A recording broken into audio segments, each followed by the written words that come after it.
Assalamualaikum warahmatullahi wabarakatuh. Kami dari kelompok 2 yang terdiri dari Mutia Anjali, kemudian ada saya Fatika Sari dan Izudin. Di sini kelompok kami akan mempresentasikan tentang instrumen investasi keuangan Islam, yaitu saham, sukuk, dan reksadana. Pertama, saham syariah. Secara umum, saham sendiri merupakan surat berharga yang dijadikan bukti kepemilikan investor atas suatu perusahaan karena investor tersebut telah melakukan penyertaan modal untuk perusahaan tersebut. Dan investor ini memiliki klaim atas pendapatan serta aset perusahaan, sehingga berhak hadir dalam rapat umum pemegang saham. Besarnya kepemilikan tergantung jumlah saham yang dimiliki investor dibandingkan dengan jumlah lembar saham yang dimiliki oleh perusahaan. Kepemilikan ini pun tidak memiliki batasan dalam waktu tertentu, karena bergantung kepada pemilik saham yang memiliki hak untuk menjual sahamnya.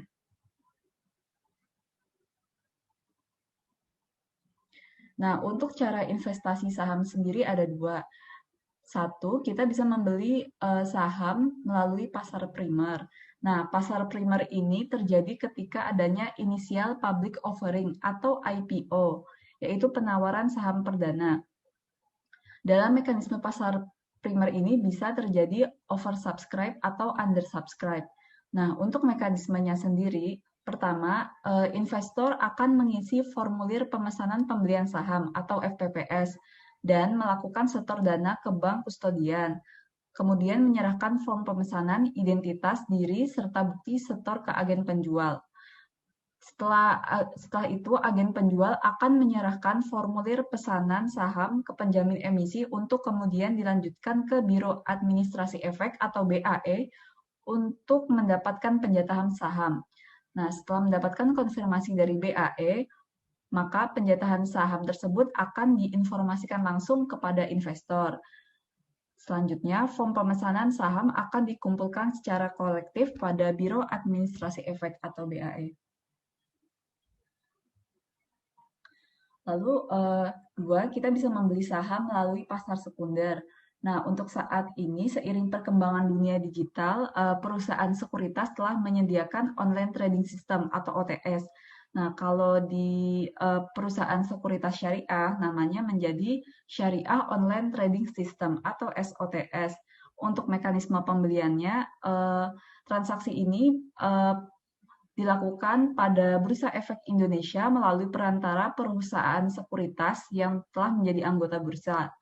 Nah, untuk investor yang ingin membeli saham, maka investor tinggal melakukan perintah pembelian atau order beli melalui perusahaan sekuritas dengan memasukkan kode saham, nominal pembelian dalam lot, dan harga pembeliannya. Nah, untuk investor yang ingin menjual, maka sama, tinggal melakukan perintah order jual. Nah, order yang masuk selanjutnya akan ditampilkan di BEI dan juga bisa dilihat pada layar transaksi perusahaan sekuritas. Apabila harga transaksinya telah cocok, transaksi akan terjadi secara sistem, di mana untuk perpindahan aset dan pembayaran akan difasilitasi oleh KPEI dan KSEI. Nah, untuk jenis-jenis saham sendiri ada dua. Yang pertama ada saham biasa, di mana saham ini memberikan kesempatan bagi para pemegang saham untuk memberikan hak suaranya dalam penentuan kebijakan yang akan diambil perusahaan ke depan dalam rapat umum pemegang saham. Nah, selanjutnya ada saham preferen. Ini kebalikan dari saham biasa, di mana para pemegang saham itu tidak memiliki hak suara dalam menentukan kebijakan perusahaan ke depannya dalam rapat umum pemegang saham. Untuk akad dalam saham syariah, konsep saham dalam perspektif syariah sendiri adalah kemitraan. Jadi akad-akadnya itu berbasis profit loss sharing. Pertama itu ada mudharabah antara pemegang saham, dia sebagai sohibul mal, dan perusahaan sebagai mudorib atau pengelola dana. Kemudian ada musyarakah, yaitu antara pemegang saham satu dan pemegang saham lainnya, itu sama-sama sebagai sohibul mal.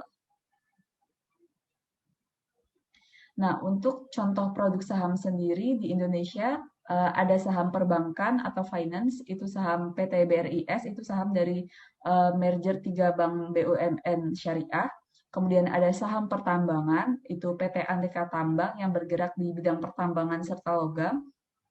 Kemudian ada saham industri konsumsi, ada PT Indofood CBP Sukses Makmur Tbk, itu bergerak di produksi makanan dan minuman. Nah, untuk kelebihan dan kekurangan saham syariah sendiri, kita bisa lihat dari beberapa sisi. Yang pertama itu ada mekanismenya. Untuk syariah online trading system atau SOTS, transaksi itu dilakukan berdasarkan cash basis. Jadi ini tidak ada fasilitas margin yang dapat menghindarkan kita dari aktivitas ribawi. Kemudian eh, tidak adanya fasilitas margin ini menyebabkan kurangnya gairah dari para investor untuk berinvestasi di pasar modal syariah karena kemungkinan bisa jadi investor itu kekurangan modal untuk membeli saham tadi.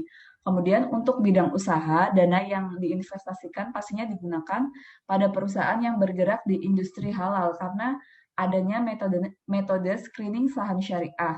Nah, hal ini menyebabkan para investor menjadi memiliki keterbatasan dalam membeli saham perusahaan pada sektor apa saja kalau didasarkan pada prinsip kehalalan.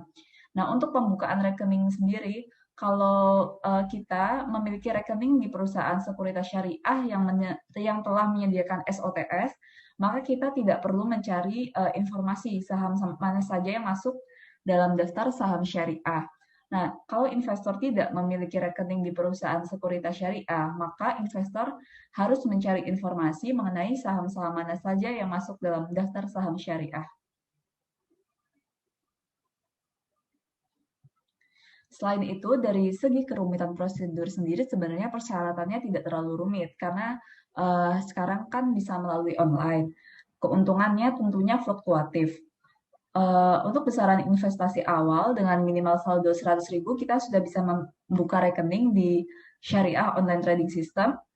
Dan untuk jangka waktunya ada batasan waktu pemegang saham minimum atau minimum holding period. Nah, ini kalau di saham syariah digunakan untuk mencegah aktivitas spekulasi dan jual beli saham. Untuk resikonya tergantung tingkat keuntungan yang diharapkan pemegang saham. Kalau kita menginginkan keuntungan yang tinggi, tentunya resiko yang kita hadapi juga tinggi. Dan juga sebaliknya. Untuk akad yang digunakan yaitu berbasis profit and loss sharing, yaitu mudharabah serta musyarakah. Nah, untuk keuntungan dan risiko saham syariah sendiri tentu ada. Keuntungannya yang pertama itu ada capital gain, yaitu keuntungan yang berasal dari selisih harga ketika melakukan jual beli saham di pasar sekunder. Misalnya kita beli per lembar saham itu 2.000. Nah, karena kinerja perusahaan yang bagus, ternyata waktu kita jual harganya naik menjadi 2.500 per lembar saham. Jadi kita mendapatkan keuntungan sebesar 500 per lembar saham. Kemudian ada dividen, itu merupakan keuntungan yang berasal dari aktivitas operasional perusahaan dan dibagikan kepada para pemegang saham tiap 1 tahun sekali. Untuk saham biasa, dividennya akan fluktuatif. Dan untuk saham preferen, itu dividennya akan tetap. Jadi, resiko yang dihadapi pemilik saham preferen ini lebih kecil daripada saham biasa. Untuk resikonya, itu pertama ada capital loss, yaitu harga jual saham dalam pasar sekunder lebih rendah dari harga beli. Ini biasanya terjadi saat kinerja perusahaan memburuk. Kalau kinerja perusahaan terus memburuk, investor tentunya memilih menjual sahamnya karena untuk menghindari harga yang lebih rendah dari waktu ke waktu. Kemudian ada risiko tidak memperoleh dividen, itu biasanya terjadi ketika perusahaan mengalami kerugian. Kalau rugi tentunya tidak ada keuntungan yang dapat dibagikan perusahaan. Kemudian risiko kesyariahan pada pasar saham syariah itu terjadi apabila perusahaan tidak mampu memenuhi kriteria syariah yang ditetapkan oleh regulator. Nah, maka dari itu pentingnya metode screening saham syariah untuk melihat kembali apakah saham-saham tadi memenuhi kriteria yang telah ditetapkan. Nah, bila tidak sesuai maka akan dihapus dari dalam daftar pasar modal syariah. Nah, terakhir ada resiko likuidasi, yaitu terjadi ketika perusahaan dinyatakan bangkrut oleh pengadilan atau dibubarkan. Bila resiko likuidasi ini terjadi, maka para pemegang saham tuh dapat prioritas terakhir dari sisa penjualan kekayaan perusahaan. Kalau tidak ada sisa penjualan kekayaan perusahaan tadi, maka pemegang saham tadi tidak dapat apa-apa karena kekayaan tadi hanya digunakan untuk membayarkan kewajiban perusahaan. Selanjutnya akan dilanjutkan oleh Mutia.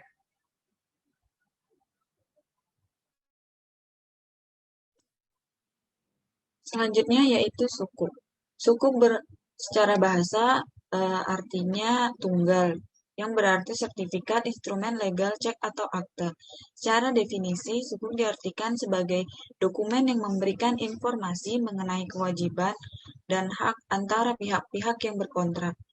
Menurut Fatwa Dewan Syariah Nasional tahun 2004, sukuk adalah suatu surat berharga jangka panjang berdasarkan prinsip syariah yang dikeluarkan emiten kepada pemegang sukuk, yang mewajibkan emiten untuk membayar pendapatan kepada pemegang sukuk berupa bagi hasil atau margin atau fee, serta membayar kembali dana obligasi pada saat jatuh tempo. Cara investasi sukuk yaitu di mana emiten akan menerbitkan sukuk yang akan dibeli oleh investor sebagai tanda kepemilikan underlying aset.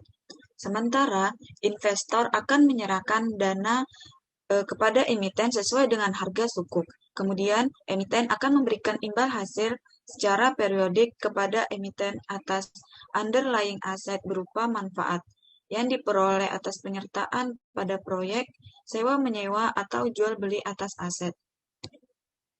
Selanjutnya ada jenis-jenis sukuk. Berdasarkan pihak yang menerbitkan, sukuk dibagi menjadi dua, yaitu sukuk korporasi. Sukuk korporasi itu jenis sukuk yang diterbitkan oleh perusahaan guna memperoleh pendanaan yang diinginkan. Yang kedua, ada sukuk negara yang diterbitkan oleh suatu negara. Selanjutnya, jenis sukuk berdasarkan akad. Yang pertama, ada sukuk agensi yang menggunakan akad wakalah. Yang kedua, ada sukuk jual beli yang menggunakan akad murabahah, salam, dan istisna. Yang ketiga, ada sukuk sewa yang menggunakan akad ijaroh. Selanjutnya, sukuk kerjasama yang menggunakan akad mudharabah dan musyarakah. Selanjutnya, ada produk sukuk. Yang pertama itu ada dari sukuk korporasi, yaitu PT Adira Dinamika Multifinance. PT ini diterbitkan oleh suatu perusahaan Adira Finance yang merupakan lembaga pembiayaan yang bergerak di bidang pembiayaan kendaraan bermotor. Untuk mengembangkan aktivitas pembiayaan, perusahaan ini menerbitkan sukuk murabahah berkelanjutan Adira Finance tahap 1 tahun 2017 seri B yang bertujuan untuk menambah modal dalam menjalankan aktivitas bisnis. Yang kedua ada sukuk negara. Contohnya sukuk negara retail. Sukuk ini dikelola berdasarkan prinsip syariah, tidak mengandung unsur masyar atau judi, gharar, serta riba. Selanjutnya ada kelebihan dan kekurangan sukuk. Kelebihan sukuk yaitu potensi keuntungan sukuk itu lebih tinggi daripada rata-rata tingkat bunga deposito bank BUMN. Selanjutnya pajak investasi yang lebih rendah daripada deposito, yaitu sebesar 15%. Selanjutnya, sukuk yang diterbitkan pemerintah hingga saat ini itu belum terjadi kegagalan pembayaran. Selanjutnya, modal investasi yang terjangkau, yaitu mulai dari 1 juta. Kekurangan sukuk. Pasar yang berfluktuasi terlalu besar, sehingga keuntungan didapatkan itu tuh menjadi berkurang. Sukuk juga termasuk ke dalam jenis investasi yang kurang liquid karena tidak bisa dicairkan sewaktu-waktu.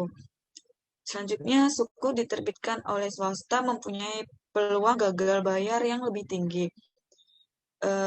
Selanjutnya, kekurangannya itu tidak semua badan investasi menyediakan obligasi berbasis syariah. Selanjutnya, tingkat keuntungan dan risiko sukuk. Tingkat keuntungan sukuk itu akses pemesanan pembelian bisa melalui sistem elektronik. Yang kedua, aktivitas pasar keuangan menggunakan metode yang tidak bertentangan dengan prinsip syariah. Keuntungan yang ketiga yaitu halal dan bebas dari riba. Resiko-resiko sukuk. Yang pertama ada risiko keuangan yang meliputi risiko kredit, risiko likuiditas, risiko pasar, risiko inflasi, risiko perubahan nilai mata uang, serta risiko tingkat suku bunga.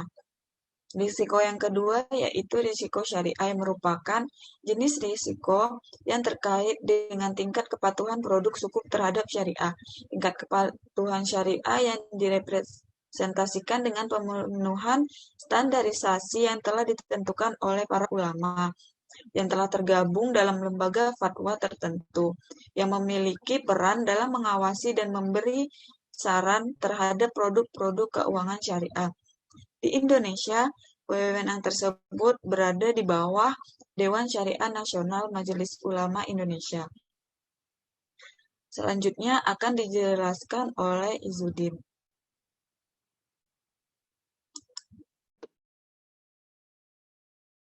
Reksadana Syariah. Pengertian reksadana syariah menurut Dewan Syariah Nasional Majelis Ulama Indonesia mendefinisikan reksadana syariah merupakan produk reksadana yang disesuaikan dengan ketentuan syariah, terutama pada proses dan sekuritas investasi yang dipilih dalam membentuk portofolio investasi.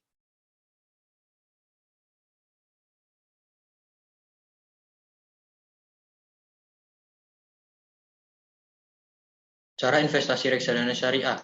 Yang pertama, memilih platform. Platform reksadana saat ini ada offline dan online. Platform online lebih memudahkan pengguna serta variasi pilihan investasi lebih banyak. Yang kedua, daftar menjadi anggota.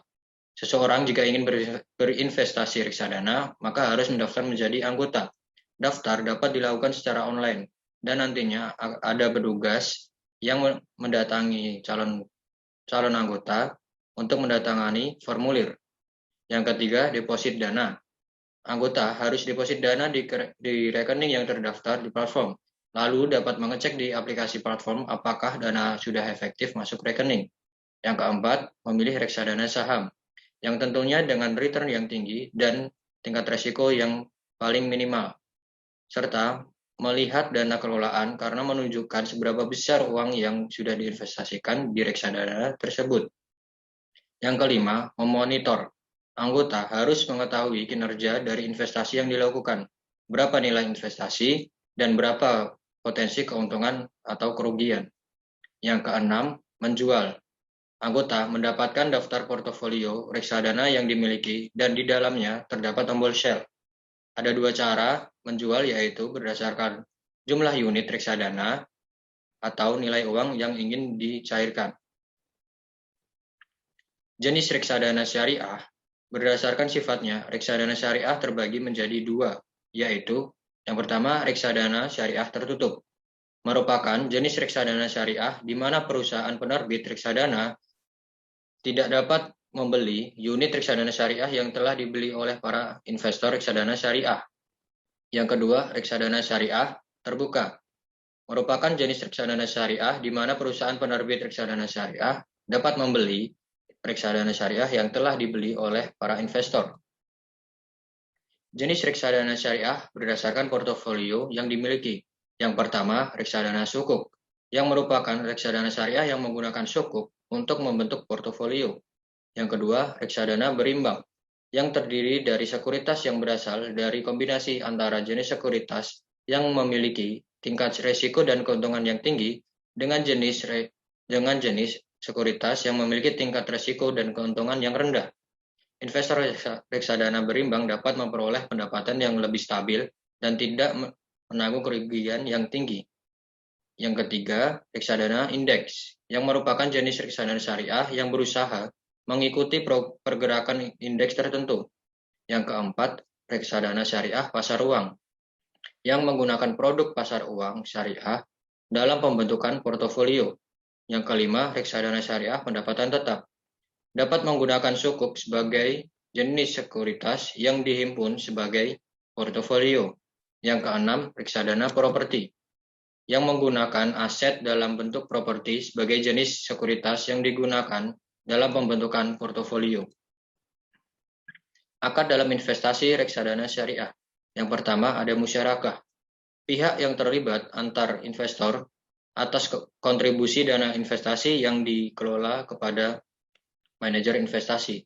Yang kedua, baik. Pihak yang terlibat antara investor dan perusahaan penerbit obligasi atas pembelian produk reksadana syariah yang diterbitkan. Yang ketiga, wakalah. Pihak yang terlibat antara investor dan manajer investasi sebagai wakil untuk mengelola produk reksadana yang dimiliki oleh investor.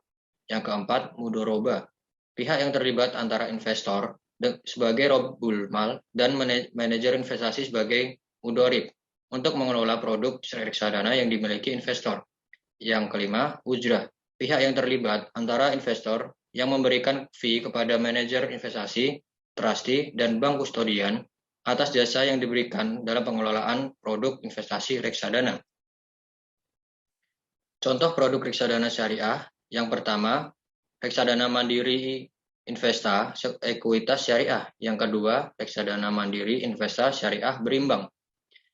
Contoh yang kedua ini bertujuan untuk memperoleh hasil investasi yang menarik dan optimal dalam jangka panjang, namun tetap memberikan pendapatan yang memadai melalui investasi pada efek bersifat ekuitas, sukuk, dan instrumen pasar uang yang sesuai dengan syariah Islam. Reksadana ini termasuk dalam reksadana campuran syariah. Kelebihan dan kekurangan reksadana yaitu yang pertama, investor dapat melakukan diversifikasi investasi tanpa harus memiliki modal yang besar. Yang kedua, investor tidak perlu memantau kinerja investasinya karena telah ditangani oleh manajer investasi profesional. Yang ketiga, investasi dapat dilakukan pada berbagai produk investasi seperti saham, obligasi, deposito, atau yang lainnya. Kekurangannya yaitu resiko berupa berkurangnya nilai unit penyertaan. Resiko dipengaruhi oleh turunnya harga dari efek saham, obligasi, atau surat berharga lainnya. Lalu ada resiko likuiditas, yaitu pihak manajer investasi dapat kesulitan dalam menyediakan uang tunai atas redemption. Lalu yang ketiga, butuh waktu pencairan dana yang membutuhkan waktu 3 atau 4 hari sejak perintah diberikan sampai dana masuk ke rekening investor. Tingkat keuntungan dan risiko reksadana. Reksadana saham memiliki tingkat keuntungan yang paling tinggi, namun memiliki tingkat risiko yang paling tinggi juga karena fluktuasi harga saham yang tajam. Reksadana campuran memiliki tingkat keuntungan dan risiko yang lebih rendah dari reksadana saham. Return reksadana campuran di kisaran 10% hingga 12%. Reksadana pendapatan tetap memiliki tingkat keuntungan dan risiko lebih rendah dari reksadana saham serta campuran. Return reksadana pendapatan tetap mencapai 5% atau 10%. Yang terakhir, reksadana pasar uang merupakan investasi jangka pendek paling menguntungkan dan paling aman dibandingkan dengan jenis investasi reksadana lainnya. Return reksadana pasar uang mencapai 6% hingga 8%. Terima kasih. Demikian presentasi dari kelompok kami. Semoga bermanfaat untuk teman-teman sekalian semuanya. Wassalamualaikum warahmatullahi wabarakatuh.